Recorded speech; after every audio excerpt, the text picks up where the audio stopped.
Magandang hapon po sa inyong lahat. Magandang hapon sa lahat. Magandang hapon na sa lahat ng nasa YouTube. Also, elevate the level of public discourse ang ating advokasya upang sa ganun ay magabayan ho kayo, lalo na ngayon sa era ng napakaraming fake news at ngayong araw ay nag-overheat po yung propaganda machine ng Marcos Jr. administration. Napapansin po natin ito, kaya sabi ko importante na magkaroon tayo ng isang direktang ugnayan sa inyo ngayong araw ng Biyernes, October 17, sapagkat kitang-kita pagka magwi-weekend ho, pipilit nila na isaksak sa ating mga lalamunan yung kanilang mga madling naratibo. Para over the weekend, they will try to dominate yung inyo pong isipan, yung inyong consciousness or yung inyong subconsciousness. They will try to dictate yung magiging trend po o direksyon ng mga usapan over the weekend ng pamilya, ng barkada, ng magkakapitbahay upang nang sa ganoon magpalaganap po ng mga fake news na naman. Tatalakayin po natin yan sa ating pong pamagat ngayong araw, ang daluyong ng korupsyon. Isang araw ay nagpahayag tayo dito sa ating pagpo-post ng epicenter of corruption dahil sunod-sunod po yung nagaganap na lindol at syempre pag may lindol minsan ho wag naman maging madalas o palagian, may kaakibat po na tsunami warning yan. Ang tsunami po pagdating sa Tagalog, ang ibig po sabihin yan ay daluyong. At patuloy po ang korupsyon, yung daluyong ng korupsyon sapagkat wala pong sinseridad ang kasalukuyang administrasyon, ang Marcos Jr. na administration na tuldukan. Harapin, tuldukan at itigil na ang lantaran, talamak, garapalang korupsyon at kurakot sa ilalim ng Marcos Jr. administration. But before that, I would like to natutuwa lamang po ako at natanggap lamang po namin kanina yung naging hatol o desisyon ng korte ng Regional Trial Court ng Branch 105 ng Quezon City. Tagumpay po itong may tuturing para sa mga nagpapahayag ng katotohanan, nagpapahayag ng kanilang saloobin na ito naman po talaga ay protected sphere under Article 3, Section 4 of our Constitution. Ibig sabihin lamang po, kinilala ng Korte ng RTC Branch 105 ng Quezon City ang karapatan ng kahit na sinong mamamayan magpahayag ng kanyang saloobin at hinaing laban sa mga kamalian o pagmamalabis ng pamahalaan nang hindi po nagba-violate ng kahit na anong batas. Ito po ang aking pagbati. Kilala po niyo ito. Mas malaki po di hamak ang pahina nito sa YouTube sa akin. Si General Johnny Laksamana Macanas Sr. Si General Johnny Macanas Sr., maraming salamat sa pagtitiwala mo sa aking law firm at na-dismiss po yung kasong inihain ng gobyerno laban kay General Johnny Macanas. Tatandaan po nyo, siya ay kinasuhan ng unlawful use of means of publication and unlawful utterances punishable under Article 154, Paragraph 1 of the Revised Penal Code as amended by RA 9 number 10591 in relation to Section 6 of RA 9 RA number 10175. So, dismiss po yung kasong inihain laban kay General Johnny Macanas. General Johnny Macanas, at sa iyong napakabuting may bahay, ma'am, congratulations. I hope this will put an end to your anxiety as well as that of your family. General Johnny Macanas, sir, saludo, congratulations at dismiss po yung kasong inihain laban sa iyo, dismiss with prejudice. So tuloy na po tayo dito sa daluyong ng korupsyon. Si Johnny Laksamana Macanas, Sir General, salamat din sa iyo sa iyong pagtitiwala sa ating law firm at pinagkatiwala mo yung iyong kaso. Mabuhay ka, General. I have sent to you a copy of the decision dismissing the case that the government filed against you. Mag-iingat kayo, General Johnny, at mabuhay in regards to the whole family. 97%, 70% ng Pilipino. Kinig po kayo ha, 97%, 77% ng Pilipino ang nagsabing laganap, masahol, talamak at garapal ang kurakot at pagnanakaw at korupsyon sa ilalim ng Marcos Jr. administration. Hindi ko po sinabi yan, hindi po sinabi yan ng kung sino lamang. Ito po ay base sa isang national survey na isinagawa kung saan 77%, 97%, an overwhelming respondents, an overwhelming number of Filipinos surveyed ang nagsasabi na laganap, talamak, garapal, masahol ang kurakot, pagnanakaw at korupsyon sa ilalim ng Marcos Jr. administration. Kaya po hindi talaga maitatanggi yung daluyong ng korupsyon karamdam ho ng mamamayang Pilipino under this present administration. Ang lahat ng pong ito, paulit-ulit po nating sinasabi, even in the past, hindi ba? The Alpha and the Omega, hindi po yung kontratista, kundi po yung simula't hangganan ng korupsyon sa ating bansa ay nakaugat, nakaangkla, nagmumula at matatapos sa ating taunang budget. Yung ating national budget, yung ating GAA, yung General Appropriations Act. Ito po marahil ang pinakamahalagang piece of legislation that our Congress passes every year.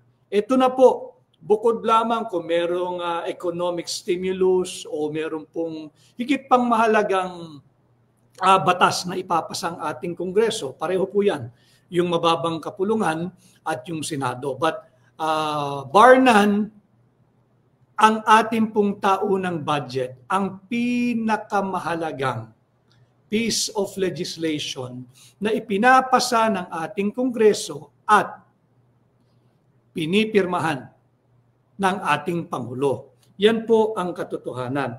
Kanya nga po, hindi ba, there is a very, very big uproar dito sa nangyayaring flood control funds anomaly, nangyayaring flood control ghosts projects, yung walang kamatayan at walang katuturang AKAP, AYIX, at kung ano-ano pang ayuda. Ginawa na nga tayong ayuda nation.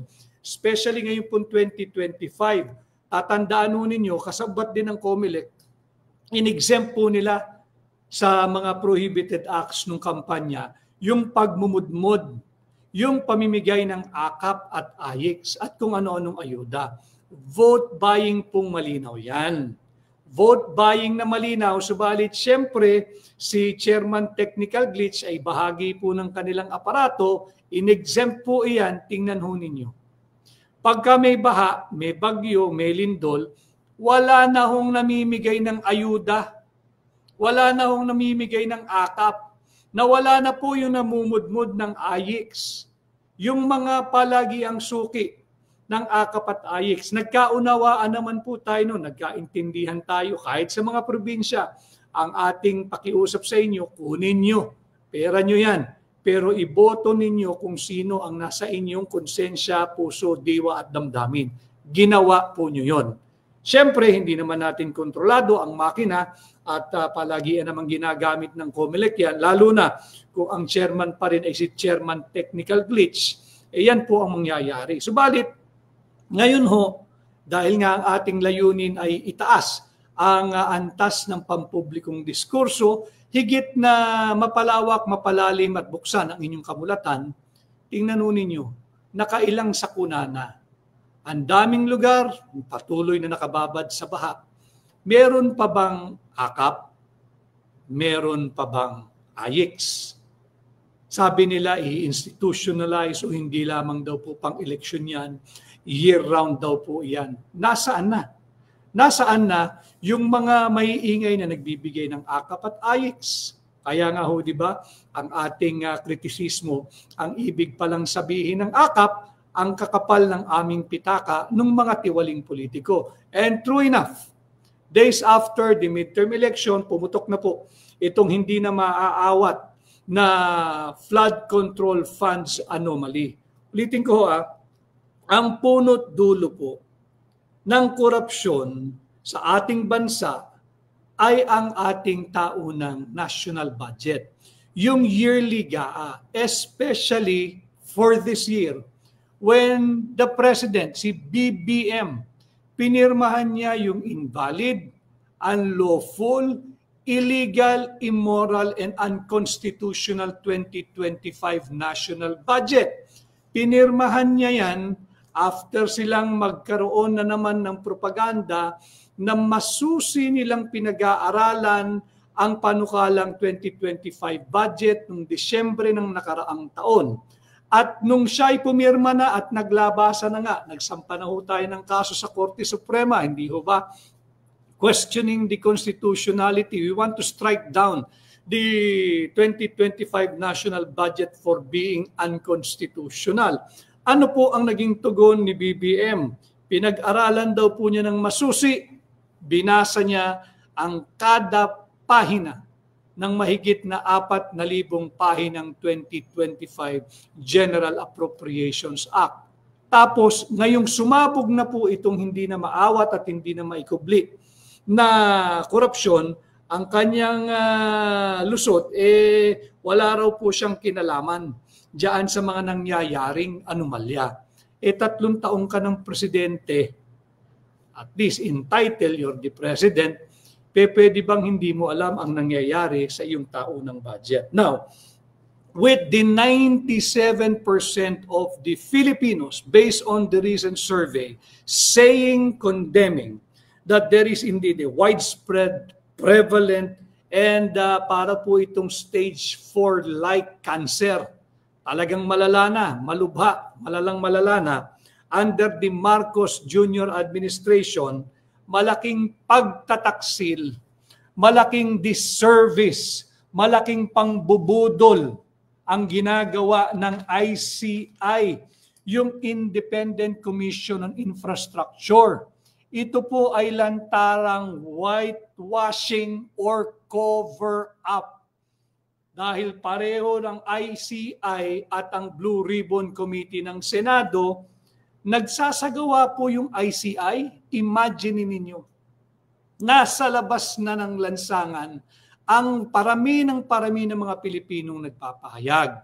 Ang ginawa ng ICI, closed door ang kanilang fact-finding. Bahala na po kayo mag-spell kung ano po ang pag-spell nyo ng fact-finding. Ano ho? So, nandiyan po, they are doing it closed door. Diba? Yung fact-finding nila at yung pagsuspindi, yung napipintong pagsuspindi ng Blue Ribbon Committee at agaran ng pagtigil ng Blue Ribbon Committee sa pagdidinig nito ng mga anomalya sa flood control. Pinapababa lamang nila yung init ng ulo ng mga tao. At pagka na pang nag-resume po ang hearing ng Blue Ribbon, agad-agad po nagsabi na sila, maybe 2 more hearings, at pagbalik daw ho nila, ang kanilang bubusisiin, sisiyasatin at ang didinggin ay yung farm to market road. Teka muna, hindi pa naman tapos exhaustively the way they have conducted the investigation regarding the citizenship, the POGO, the connection ng isang dating mayor ng Bamban, Tarlac na si Alice Guo na talagang extensive, exhaustive. Bakit itong flood control anomaly ititigil na?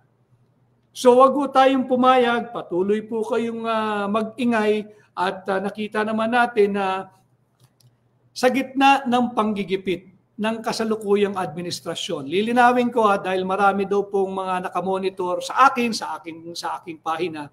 Magkaiba po para sa aking pananaw ang administrasyon at gobyerno. I am a critic of this administration but I am not the enemy of this government. there is only one government in the country, the government of the Republic of the Philippines. Administration, they will come and go. Whether they finish their term or not, administration come and go. Kanya nga po, meron tayong term limit eh. Iba po yung gobyerno sa administrasyon. Yung mga nasa lansangan, nagpapahayag ng kanilang saloobin, ang kanila pong reklamo ay ang korupsyon ng kasalukuyang administrasyon. Hindi po sila nananawagan na pabagsakin ng gobyerno. Magkaiba po iyon. Humihingi po sila ng pananagutan, transparency and accountability sa kasalukuyang administration. Pero hindi po sila kalaban ng gobyerno.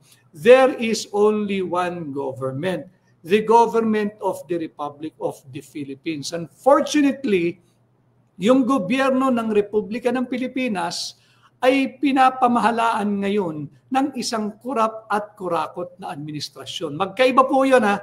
Magkaiba po yung gobyerno sa administrasyon. Administration, they will come and go, whether they like it or not. Even if they forced to stay beyond their term, administration will come and go. Bakit? Balikan po ninyo. Article 2, Section 1. Sovereignty resides in the people and all government authority emanates from them. So ang permanente po ay ang ating gobyerno. Yung administrasyon, hindi po permanente yan. Lilipas din po yan. Kaya magkaiba po yan. Ano? So yung ginagawang cover-up at whitewash ng ICI at ng Blue Ribbon Committee, dapat po nating tuligsain iyan.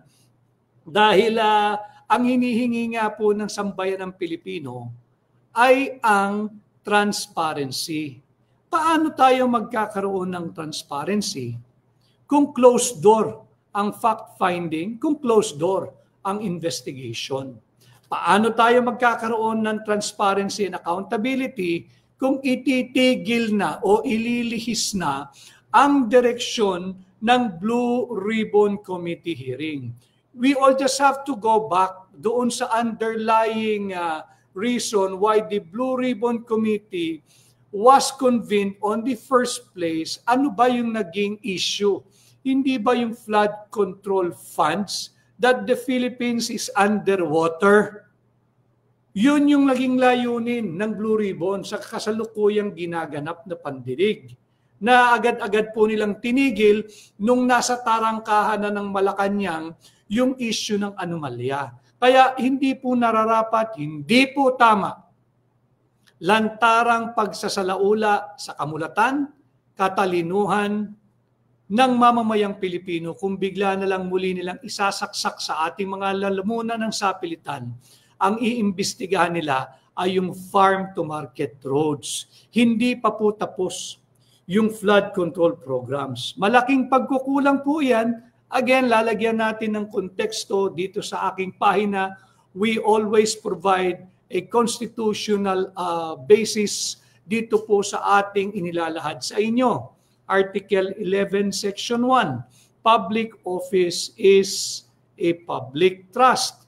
All public officers and employees must at all times serve the Filipino people with utmost responsibility, integrity, loyalty, and efficiency. Serve them with patriotism. Mahalaga po yun ha. Serve them, act with patriotism and justice, and lead modest lives. Ito pong huling pa sa aking sinabi, act with patriotism and justice, and lead modest lives. Sa ngayon ho, yung mga kasundaluhan na lang po ang tila. Akma, itong salitang ito who are acting with patriotism and justice, ating armed forces of the people, and are leading modest lives. Alam ko, biktima rin kayo, kung di man kayo diretso, yung inyong pamilya ng baha ng korupsyon. Marami din sa inyo, yung mga anak siguro, yung medyo nakakaluwag-luwag, ay nasa private school o yung karamihan ay nasa public school. Instead na patatagin ang ating public education system, binubulsa po ng mga tiwaling mambabatas at mga opisyal natin sa executive department, yung perang sana ay mapapabuti sa buhay ng ating mga kabataan. Ano ho? So ito ay malaking disservice sa mamamayang Pilipino. Yung ICI, budol po iyan. Yung Blue Ribbon Committee, pag upo ng bagong chairman, lalong budol po iyan. Wala po yan. Kaya saan tatakbo ang sambayan ng Pilipino? Mabuti na lamang meron pong social media na hindi po basta-basta kayang kontrolin. So ito pong ating pinag-uusapan bukod sa Article 11, Section 1, yung public office is a public trust. Nabanggit ko na po yan na yung ating mga public officers and employees must at all times be accountable to the people. Yun po yung sinisigaw ng mga nagrarally. Demanding for accountability and transparency. Wala pong mali doon sa ating mga nasa pamahalaan. Wala pong mali doon. Bakit? Ultimo po ang ating saligang batas, kinikilala yon. At dagdag po dyan sa Article 11, Section 1, pakisilip din po ninyo sa pamahalaan na may nagsasabi kasi dyan na last week ba yan? Kesyo raw iniimbestigahan yung mga guilty of treason. Alam ho ninyo, yung treason is not an all-time offense. Hindi po araw-araw o ordinaryong krimen ang treason. Yung nagpahayag po niyan, hindi ko alam kung saan mo kinukuha yung kaalaman. Ang treason po ay maaari lamang pag-usapan, maaari ka lamang magsampa ng treason laban kung kaninong tao o grupo kapag panahon po ng digmaan. In time of peace, wala pong treason. Wala pong treason. At yan nga ho, yung nagpapahayag po ng saloobin, tingnan po ninyo yung Article 13, Section 16 of our Constitution. Mahalaga po yun ha. Yung ibinanggit ko nung una, of course, all-encompassing is Article 3, Section 4, yung ating pong karapatang magpahayag at karapatang magtipon-tipon kahit pa sa pampublikong lugar upang ipahayag ang ating disgusto, hinaing, sama ng loob sa pang-aabuso, pagnanakaw, kurakot, korupsyon at pagmamalabis ng gobyerno. Article 3, Section 4 po yan. Yung binanggit kong public office is a public trust, Article 11, Section 1. Dagdag po ninyo yung Article 13, Section 16. Mahalaga po ito sapagkat yung ginagawa po ng ICI, yung ginagawa ng ICI at yung ginagawa po ng Blue Ribbon Committee na talagang tinitigil na at ipipigil na yung pagdinig, yan po ay paglabag sa ating karapatan. Sa anong karapatan? Ano? Tingnan po ninyo yung Article 13, Section 16. Ano po ang sinasabi nun? Kinikilala po rin, ang sabi po roon, the rights of the people and their organization. Malinaw po yun ha. Ang karapatan po ng bawat mamamayang Pilipino, hindi lang po natigil doon eh. And pati na ang kanyang mga organisasyon, ang kanyang mga association na kinakaaniban.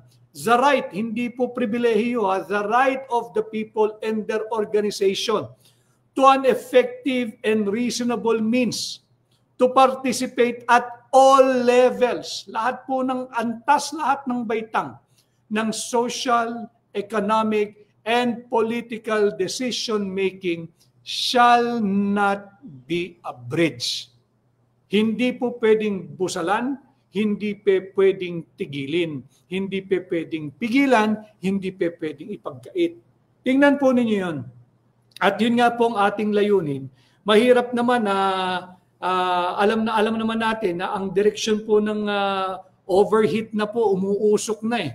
Yung PR machine o propaganda machine ng gobyerno. Kaya po tayo ay nagdirektang ugnayan sa inyo ngayong hapon, Friday, October 17. Napansin ko po yung direksyon ng kanilang naratibo. They are trying very, very hard. Hard sell po talaga eh. Obvious, nakaka-turn off. They are trying to sell that ICI is fair, that ICI is credible, that ICI is competent. Mali po yun. ICI will never be for full transparency. Proof, ayaw po nila na isa publiko yung kanilang ginagawang proseso, hindi ko pumatawag na investigasyon eh. Wala naman pong investigador eh sa mga miyembro ng ICI eh. Yung bagong appoint, si Jun Azurin, hindi naman po investigador yun. At nakikita naman ninyo yung pahayag niya agad-agad. Ayaw niya ng dissenter. Di ba? Ayaw niya ng dissenter. O hindi raw po nakakatulong yun sa kanilang ginagawang investigasyon. Anong investigasyon ang ginagawa ninyo? Yung ICI po, they're not for transparency. And if you are not for transparency, you will never be for accountability. Wala po iyan. Selective justice po iyan. With due respect to the members of the ICI. Pareho po ng kasalukuyang Blue Ribbon Committee po iyan. Ang hinihingi po ng tao, again, the right of the people and their organization to effective and reasonable participation at all levels of political, social, and economic decision-making shall not be abridged. Paano makakalahok ang ordinaryong Pilipino kung behind closed doors ninyo ginagawa ang inyong ginagawa? Hindi ko matawag na investigation, hindi ko matawag na fact-finding, wala ho eh, kayo-kayo lang ang nakakaalam kung ano ginagawa ninyo. Eh baka nagkakapit, naghahati at nagkwekwentuhan lang ho kayo pag nagharap-harap kayo eh. Bakit? Pinatawag yung dating speaker na si Martin Romualdez. Bakit hindi ipatawag yung nagsabi na sa kanya na nag-aatid ng mali-malitang kwarta? Si Sergeant Orly Guzeta. Hindi pinatawag. At kung sino-sinong resource person ang pinatatawag. Kung they are for transparency and accountability, bakit hindi ninyo imbitahin bilang resource person yung kongresista ng 3rd District ng Davao City, si Congressman Isidro Sid Ungab? Kung ang gusto ninyo ay credible, mahusay, very competent, marangal at wala pong bahid dito ng korupsyon, si Congressman Sid Ungab. Di ba? So itong ICI, isang malaking pagbubudol po ito. Kaya maling-mali yung palagi ang linya ng Malacanang na sasabihin nila, yung mga sumisigaw po at kumukundina ng mga Pilipino sa labis-labis, talamak, garapalan, wala nang hiya-hiya na korupsyon, kurakot at pagnanakaw sa ilalim ng Marcos Jr. administration. Ang tugon lang naman po nila, politika lang yan. Anong politika? Trilyong piso galing sa pondo, galing sa buwis ng mga kuba ng mga Pilipino kakatrabaho araw-araw. Ang sagot nyo lang, politika lang yan. Di ho. Ang hinihingi ay full transparency and full accountability. And we, the Filipino people, deserve a better answer than your standard politika lang yan. May karapatan po kami magsalita sa ilalim ng ating saligang batas. Iting ko, Article 3, Section 4. Meron po kaming karapatan to expect and more so to demand that you serve us with full accountability, with utmost responsibility. Responsable ba yung pumirma ka ng illegal, invalid, immoral, unconstitutional 2025 national budget? Lapag-labag yan sa Article 11, Section 1. Wala na pong utmost responsibility, lalong walang integrity, lalong walang loyalty sa sambayan ng Pilipino, at lalong walang efficiency. Bakit? Inanunsyo noong 2024, 5,500 flood control programs were already completed and implemented. Barely 2 years in office as president. Later on, na-overwhelm lang daw ng ulan at ng bagyo yung mga flood control programs. At nung pinakahuli, wala ang flood control programs at ghost projects pa lang lahat. So nasaan? Di ba? Ngayon, yung pagsupil, yung pagsasabing, hindi, politika lang yan. Again, the Filipinos are demanding nothing less than full transparency and full accountability. I hope the ICI people will change their tack. Kung wala kayong tinatago, kung wala kayong kinakanigan, kung wala kayong pinoprotektahan, kung wala kayong bine-baby, kung wala kayong iniingatan, buksan ninyo ang inyong proceedings. buksan ninyo ang inyong proceedings. Because galit na ang tao. Huwag niyong lolokohin ang tao, huwag niyong bubudulin ng tao. Nabudol na nga ang tao eh. Tapos kayo sa ICI, bubudulin niyo pa kami. Huwag po ninyong subukan ng galit at hagupit ng mamamayang Pilipino. Diba? Nabigyan kayo ng pagkakataon, with all due respect, lahat naman po tayo, including I, dyan naman din po ang punta sa pag-edad ng tao. Pagka ganyan na ho ang edad ninyo, isipin nyo na yung bayan, isipin nyo na yung bansa. Tingnan po ninyo yung inyong mga anak, yung inyong mga apo, yung inyong iiwang legasiya. Di ba? Huwag na ninyong pagtakpan. Talaga namang ninakaw yung pondo. Huwag na ho kayo magpatumpik-tumpik pa. Di ba? Yung magaling na investigador nga, tinanggal eh. Bakit? Nag-iimbestiga ng tama eh. Nung nag-iimbestiga ng tama at tutumpukin na, nasa tarangkahan na ng Malacanang, kung ano-ano na sinabing hindi tamang mga salita. Di ba? So, yung ICI, budol po yan. Ang pagsisilbi at pagkukubli ng ICI sa isang silyadong pintuan, sa isang sikretong proseso. Sikreto po dahil sila lang ang may alam eh. Di ba? Tapos yung conflicted na po at hilong-hilo na po ang propaganda machine ng Malacanang. Lagi nilang ginagamit yung transparency and accountability. Pero ang dikta nila dito sa ICI, closed door, behind a sealed doors, behind a very, very secretive process ninyo gawin kung ano man ang ginagawa ninyo. Hindi ko masabi kung investigation. Hindi ko rin matiyak kung ito ay fact-finding. Hindi po natin alam eh. Bakit? Nakakubli po sila sa dilim eh. Ayaw nila ipakita.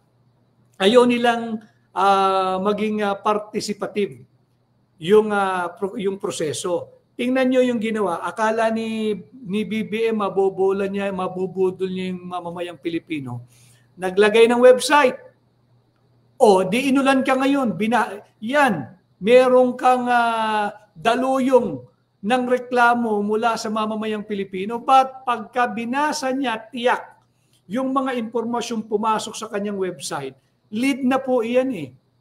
Bakit ayaw natin ng information? Hindi ba, uulitin ko, Article 13, Section 16, ang linaw po niyan.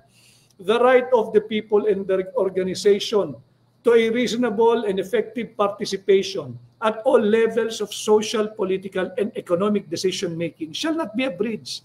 Yan na nga lamang po yung paparaan para po ay makasali at madinig ang ordinaryong Juan de la Cruz. Sinupil pa ninyo.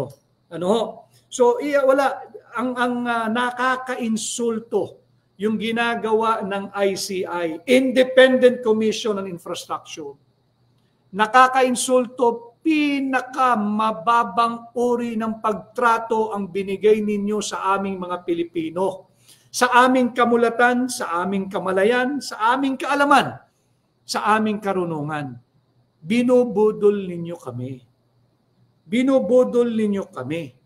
Dahil talaga naman, pinagtatakpan ninyo ang laganap, talamak, lantaran at wala nang hiyahiyang kurakot at korupsyong naganap at patuloy na nagaganap. Kaya nga po ang ating pamagat, daluyong ng korupsyon sa ilalim ng Marcos Jr. Administration. Sabi po ng isa kong kaibigan, maiba lang ho ako, Attorney Vic, pagka pinanonood kita, ang ganda ng iyong programa, pero minsan sabi niya, nadadala ka, ikay nagagalit na rin. Kaya po pare, hindi ba kagalit-galit yung nangyayari sa ating bansa? Pero relax lang at mas na-articulate mo yung magagandang points at insights mo kapag ikaw relax. Kaya po maraming salamat. Ako na may laging relax but hindi ho talaga makontrol ang aking pagiging intense and passionate sa ating ginagawa sapagkat ito po'y para sa ating lahat. Again, ang layunin ay maiangat ang antas ng pampublikong diskurso para lahat tayo ay may karagdagang kaalaman, kamulatan, karunungan, kaalaman at kamalayan. Hindi ko po hinihingi na pareho tayo ng opinion. Hindi ko po, never did I ask that we share the same values, that we share the same point of view, that we share the same perspective, that you agree with me all the time. No, never, and I will not. Importante lang, lahat tayo ay bahagi sa mga mahalagang usaping panlipunan. Again, let's give life and meaning to Article 13, Section 16. Napakaganda po nun eh. The right of the people and their organization. Hindi lang po nalimita sa individual, pati po yung kanilang kinakaanibang grupo ay kinilala ng ating saligang batas dito po sa pamamagitan ng Article 13, Section 16. The right of the people and their organization to a reasonable and effective participation at all levels of social, economic, and political decision-making shall not be abridged. Ito po yung ating layunin. Ano? Ito si Hot PH. Like ko po ang way ng pagsasalita ninyo, Attorney Vic, kasi passionate ka po sa pagpapaliwanag sa mga nangyayari. Because I owe it to you. Maraming salamat. I owe it to you. Mahirap naman na tayo po ay merong ganitong direktang ugnayan sa inyo tapos wala tayong kabuhay-buhay at puno tayo ng tamlay, wala tayong intensity, wala tayong passion, nagkaroon ka pa ng direktang ugnayan. Ano? So, maraming salamat sa iyong napakagandang komento. So, dapat to ang sinabi ho kasi nitong ICI, bakit po tayo hindi maiinis, di ba? ICI is a failure. The Independent Commission on Infrastructure is a failure. Kapag ganito ang kanilang frame of mind, ang mindset ng ICI, malinaw na malinaw, lutong Macau. Ginigisa tayong mga Pilipino sa ating sariling mantika. Hindi ko naman alam kung saan humuhugot ng kapal ng mukha at apog at lakas ng loob ang mga miyembro nito na ipagpatuloy ng closed door in full secrecy kung ano man ang ginagawa nila. I cannot describe it as an investigation, neither a fact-finding. Why? Sila lang ang nakakaalam eh. Tapos piling-pili yung pinatatawag. Anong ibig kong sabihin? Ipinatawag si Martin Romualdez, pinatawag yata kaninang kongresista na upang pag-usapan at magbigay ng kanyang expert opinion perhaps on the budget processing. Bakit hindi niyo ipatawag si Congressman Sid Ungab? Ilang beses naging chairman ng Committee on Appropriations niyan. Wala na kayong mapatawag na Saldico eh. Umiskierda na eh, bumatsi na, tumakas na, eskapo na. O ayaw nyo naman ipatawag yung Stella Kimbo. Patawag ninyo yung Regional Director Ronel Tan ng DPWH. Ipatawag rin ninyo yung ating pong ipinakitang mga kontratista dito, pangalan ng kontratista na 100 milyon din. At pag sinuma mo, nasa bilyon din ho eh. Diyan sa Ilocos Norte, yung St. Matthew General Contractor and Development Corporation, yung St. Timothy Construction Corporation, yung St. Gerard Construction General Contractor and Development Corporation, yung Megapolitan Builders and Construction Supply. Bakit hindi ninyo ipatawag yung SunWest Construction and Development Corporation? Simula't simula pa yan na ang tumbok, hindi nyo ipinatatawag yung kumpanya na pag-aari ni Zaldico. Bakit hindi ipatawag ng budol na ICI yan? Bakit hindi ipatawag ang High Tone Construction and Development Corporation? Meron pa bang sakit yung chairman or presidente niya? Nakakonfine pa ba dyan sa Bicol dahil high blood? Haba ng high blood niyan. Bakit hindi ipatawag ng ICI kung talagang sila ay seryoso? Kay Bien Poblacion, attorney, malinaw na nililihis nila ang lahat. Tama po yung kaya nga po hinahabol natin bago po mag-weekend, lalagay natin sa tamang konteksto ang maling naratibo ng gobyerno. Nag-overhit na po yung propaganda nila, lalabanan po natin ng katotohanan. Ano? Huwag nyo na rin siguro yung kongresista dyan sa Ilocos Norte, di ba? Si Sandro Total, santo na ho sila lahat dyan eh. Patawag nyo si Governor Chavit Singson. Patawag nyo yung Regional Director ng Region 1, Ronel Tan. So this is not about politika lang.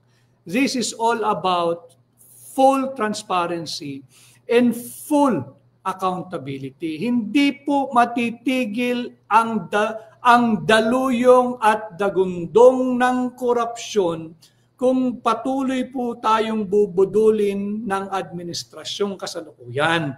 Hindi po matitigil ang dagundong at daluyong ng korupsyon kung bubudulin tayo ng Blue Ribbon Committee at ng Independent Commission on Infrastructure. Yung ICIO, from the beginning, sinabi ko na po sa inyo, wala ho akong reliance dyan. Zero. Wala pong patutunguhan yan. Yung ICI was created and designed to bring the narrative to 2016 to 2022, Duterte administration. Pumutok ang flood control at maanumalyang mga budget 3 taon sa ilalim ni Bongbong Marcos, 23, 24, and 25. Tapos tingnan ninyo yung composition, uulitin ko ang nag-appoint Marcos administration. Ang mga in-appoint ay somehow may connection sa Noynoy Aquino administration. May tulay, gumawa ng flyover, gumawa ng skyway. Sinong tinalunan? Duterte administration. Ano po yan? Nakadesign sila. Naibabalik ang sisi sa Duterte. Si Duterte pa ba? Si Pangulong Rodrigo Roa Duterte pa ba ang presidente? Noong 2023, 2024 at 2025. Siya pa rin ba ang presidente? Hugas kamay po, kaya nga po tama yung isang aktor at komedyante, si Anjo Iliana, di ba?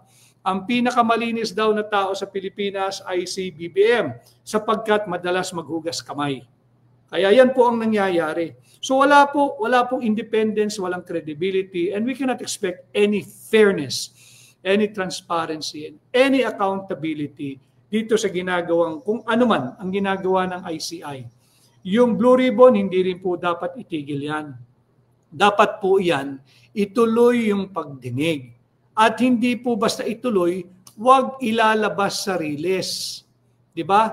Huwag biglang farm to market roads. Yes, meron din yan, isusunod yan. Pero hindi pa tapos yung flood control funds anomaly.